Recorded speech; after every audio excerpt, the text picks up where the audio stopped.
Hello everyone, welcome back to 99 Blades. Today we're going to be reviewing the Squid Industries Surf, this one sporting a BGM regrind. We're going to have the specs up top, but we're just going to get weight and overall length. This is 2.5. I've also seen it come on the scale at 2.6. I'm just going to give it a reset here. Yeah, 2.7, 2.6, somewhere around there. Overall length, we're looking at about 7.5, 7.6, maybe somewhere around there.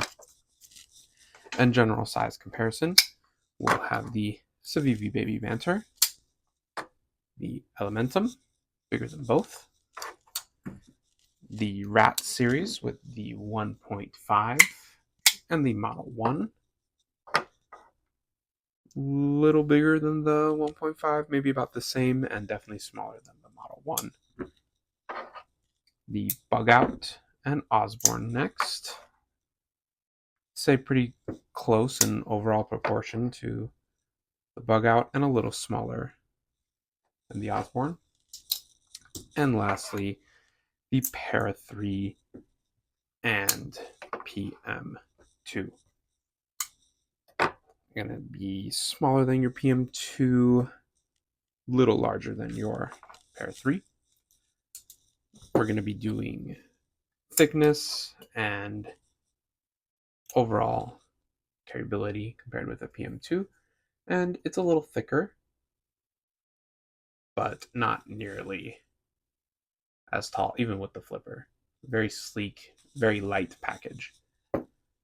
An internal Squid Industries size comparison is not nearly as useful because they primarily do ballad songs, and this is their first folder. And I think it is a fantastic first folder. Spoiler alert, I do like this knife. So mine was a blemish, and I picked it up on the secondary. I'm assuming when they sharpened it, it had a belt slip. I'll include a photo of what that looked like. As such, it was sold at a discount, and I thought when I purchased it, it would be a fantastic candidate for a regrind. So I gave it a cut test through some cardboard, through some paper. It was fine. This is a lot thinner behind the edge, and I think this is a better overall package with a thinner edge just because of the light and thin nature of this design. So Squid, I would consider giving it a hollow grind. I believe it was a flat before, or maybe not as aggressive of a hollow. But BGM did really good work. This is my first regrind I have ever done, and I'm quite happy with it. Similar to a lot of ballad songs, this is an channel, or in the pocket knife world, we call it an integral. Channel just being because you create a channel.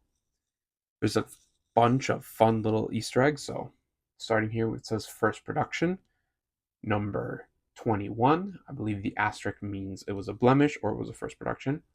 An American flag right there. Squid Industries on the back, and surf through the pocket clip window. Overall, fantastic knife. I believe the pocket clip comes from a Wii knife, and everything else is made in America, and this is running on bearings, which I believe are skiff. It is a button lock. It's a very nice button lock, and it has studs and a flipper, and it balances them really well. I think none of the deployment methods suffer. I do really like these studs. This side kind of is a little more pointed, but it's like a barrel with a chamfer. And reverse flick is great. You can reverse flick off of, not really sure what you call this, where you plant on the blade and just kind of snag the stud, or just straight off the stud. Both methods feel great. The plant gives you a lot of power. Ergonomically, it's great. It's a little slippery, but because of the shaping, I don't feel like I'm slipping off of cuts. If you're just kind of fidgeting like that, sometimes it can get a little loose. Maybe a more aggressive texture diagonal would be visually pleasing. I do like this little outline that they did. That is quite nice. I wonder if maybe more aggressive texture is something they would consider in the future, as well as that hollow grind. But as a base package, not having this hollow grind, I did like it. Visually, it bugged me with the blemish, but if it didn't have the blemish, I probably would have left it alone and still been happy with it. No blade play and no lock stick, which is fantastic, and survives about as much tap as I would ever give it. And even if it did fail, you got a good uh, stop with the clip, and then it might nick you. But overall, really fun package. I do really like Squid Industry as a company, and I think they did a really awesome home run. And I can't wait to see where this goes. The stop pin is, I believe, press fit. That's not something that we normally see with pocket knives, as for example, the stop pins are normally nestled inside the frame. Now, I heard one person complain about that, saying, it's not as strong, yada yada. My counter argument is ballast longs receive a lot more thrashing from the pivots. They're being flipped, they're being dropped, they're undergoing tricks. We're not flipping these and dropping and impacts kind of on the regular. And most ballast songs use press fit Zen pins. So my Madco here, if I go to some nicer knives, they do hide the Zen pin inside because of the design. But the Squid Industries Crackerakin, which is a very, in the ballast song world, kind of considered a gold standard platform for flipping, it has press fit Zen pins, and very few times do they ever fall out. And I believe they're not a pain to get back in. You just need a little hammer, and maybe that's that. I've never dealt with that personally. So even though it's not nestled in there, I don't think it's a big deal. I think because they're a ballast song company, I think it's a fun way to kind of stay true to not their roots, but just kind of, you know, being an integral, being a press fit Zen pin kind of gives it that ballast song company flair.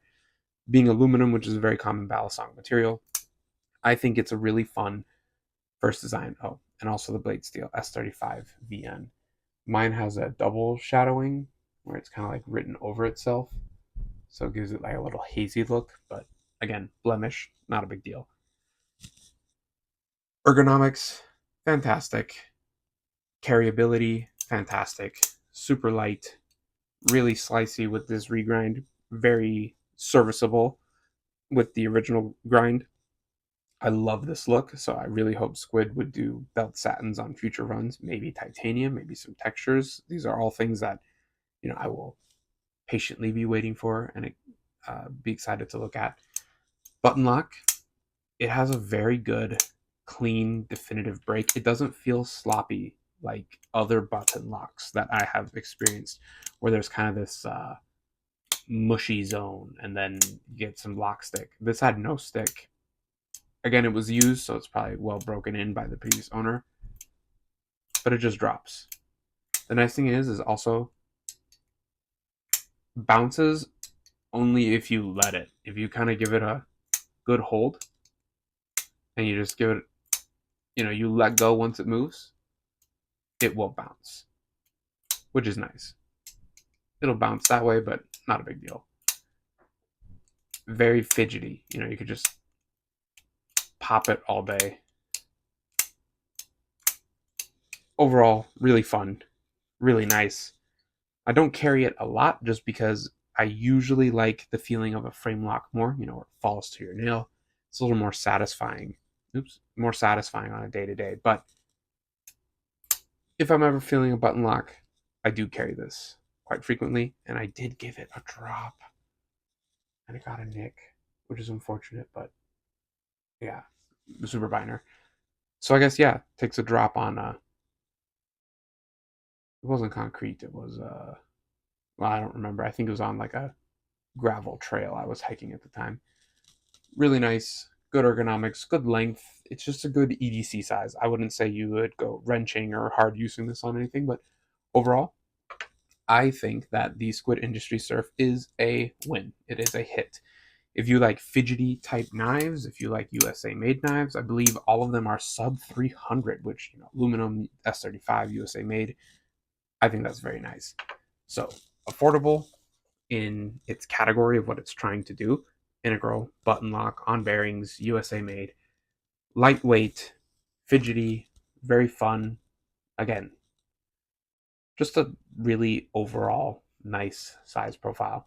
I do recommend the Squid Industries surf, and I think Squid is a really awesome company. So